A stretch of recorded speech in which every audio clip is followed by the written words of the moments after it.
warahmatullahi wabarakatuh. Selamat pagi teman-teman semuanya. Kami dari kelompok 6 mata kuliah Manajemen Sumber Daya Manusia dengan dosen pengampu kami yaitu Pak Ahmad Tarmizi. Di sini kami akan mempresentasikan mengenai bentuk-bentuk pelatihan. Materi ini dibuat untuk melengkapi tugas kami dengan mata kuliah Manajemen Sumber Daya Manusia.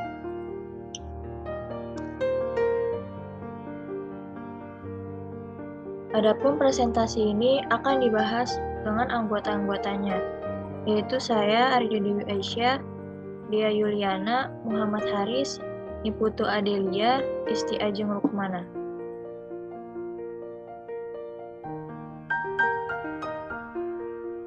Apa itu pelatihan?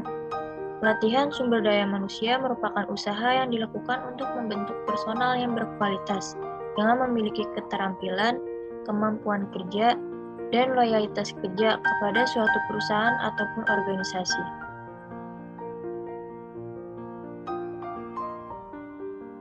Pelatihan menurut para ahli, yang pertama yaitu ada William D. Scott, suatu kegiatan klinik dan staf yang tujuannya adalah mengembangkan pimpinan untuk mencapai efektivitas pekerjaan perseorangan yang lebih besar.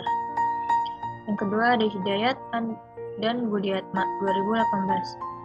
Pelatihan adalah penerapan peningkatan pengetahuan dan keterampilan bersifat praktis untuk meningkatkan kinerja suatu organisasi atau perusahaan. Yang ketiga, Sendaula et al. 2018. Pelatihan adalah salah satu cara untuk meningkatkan produktivitas individu.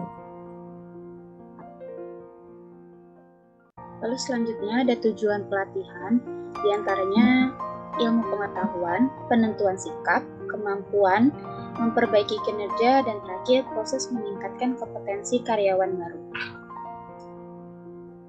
Lalu manfaat pelatihannya, di sini ada manfaat pelatihan bagi perusahaan dan manfaat pelatihan bagi karyawan.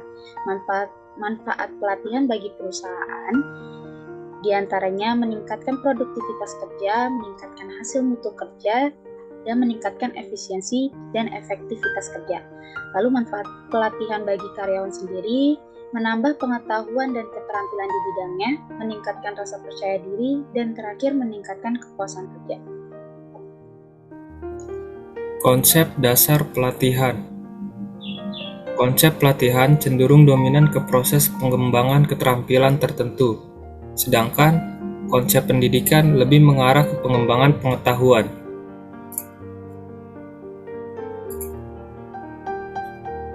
Menurut Rifai, terdapat dua konsep pelatihan, antara lain konsep pelatihan tradisional dan konsep pelatihan sistem. Pertama, konsep pelatihan sistem.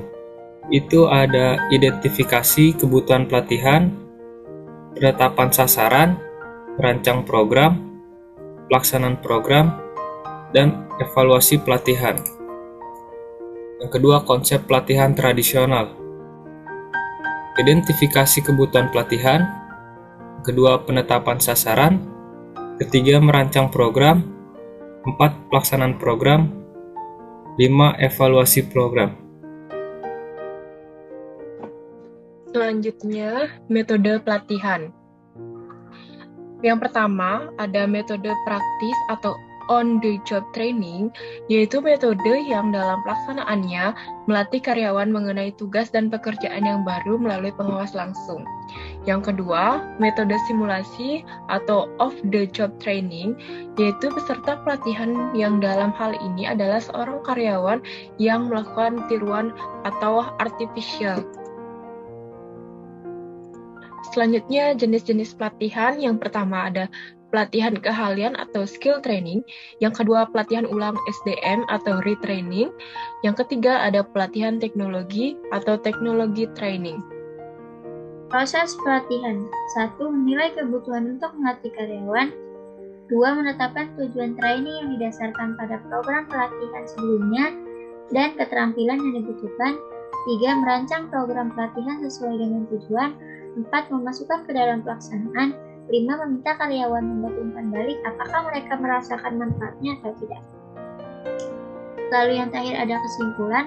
Salah satu fungsi manajemen sumber daya manusia adalah training dan development.